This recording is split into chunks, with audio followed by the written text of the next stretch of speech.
Just knowing your dad being a professional basketball player just makes you feel like you're destined for it. His father, Melvin Booker, played at Missouri, was all Big 8. How am I going to be in this child's life being so far away?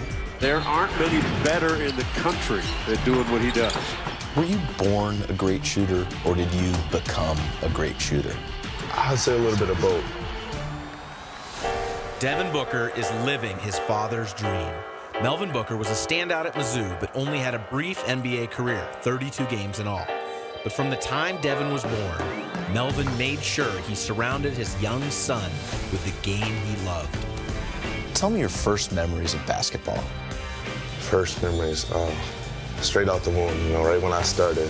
I've always had a ball in my hand.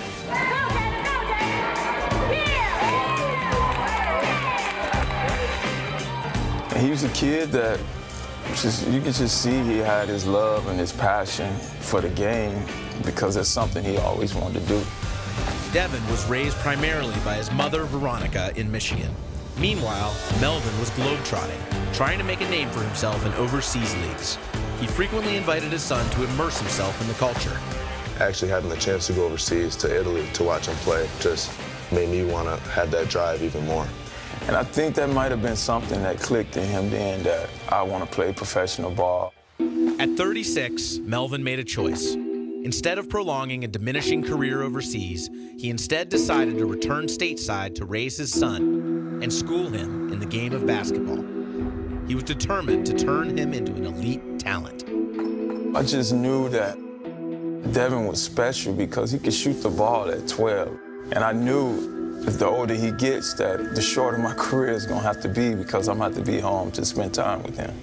Was that a tough decision to come to? That, hey, I'm going to end playing the sport that I love to help my son do the same? It was a tough decision to make because not only, you playing sports, you're getting paid to do it as well. So, and it was just a decision that I had to make for him. It was about his career. My career was at the end, and I just wanted to make that decision for him because I wanted to be there. And soon, Devin would join his dad in Mississippi. I asked him how good he wanted to be, and he said, "Dad, I want to be a special player." And I said, in order to be a special player, you have to move to Mississippi. He even asked me, "Dad, did you have to leave your friends when you was a teenager?"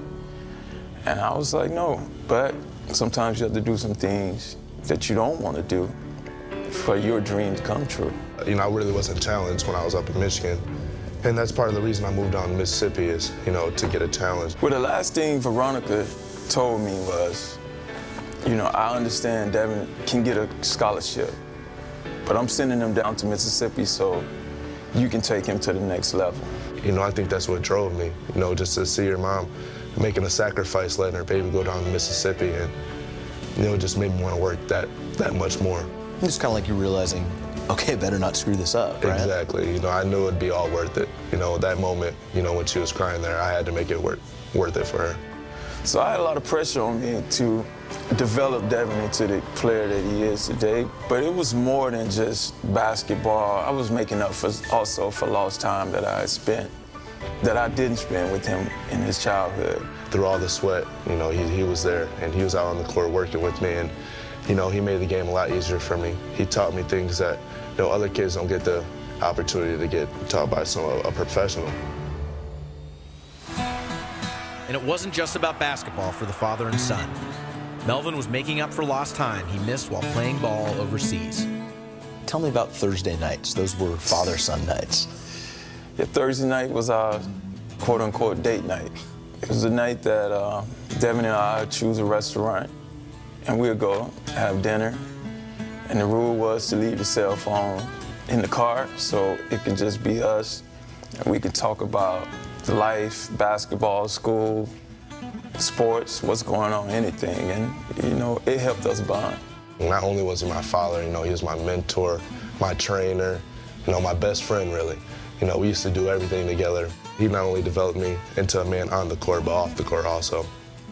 Melvin's career spanned 15 years in overseas pro leagues, but he felt Devin was destined for stardom in the NBA.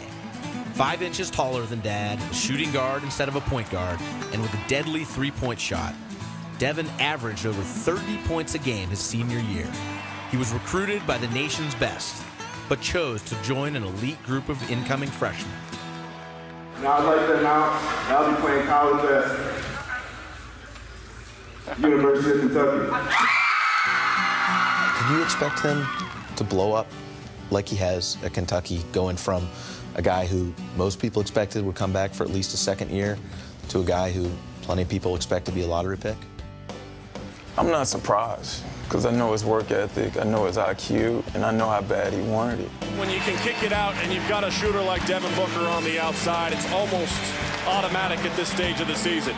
Devin plays for John Calipari's second platoon, but he still gets starters minutes on a team stacked with future NBA players. He's second on the team in scoring with 11 points per game. You came into this place as a player people knew, but now people are talking about you as a lottery pick. How have you been able to process the past 6 months? It's unbelievable, you know, just to know that it came this fast. Unrivaled and undefeated through 31 games. Do you think they're going to go undefeated?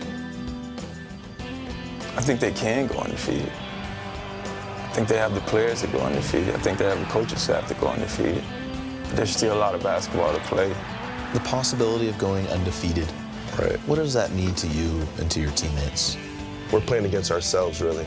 You know, we're not really worried about our opponents. We know if we're at our best version that, you know, it's going to be tough for a team to beat us. Do you regret anything from going abroad for 10 years and missing that time, or do you feel like you were able to make it all up? I don't regret anything, because I did it to give my son a better life. I was playing ball to make his life better. So I have no regrets in going.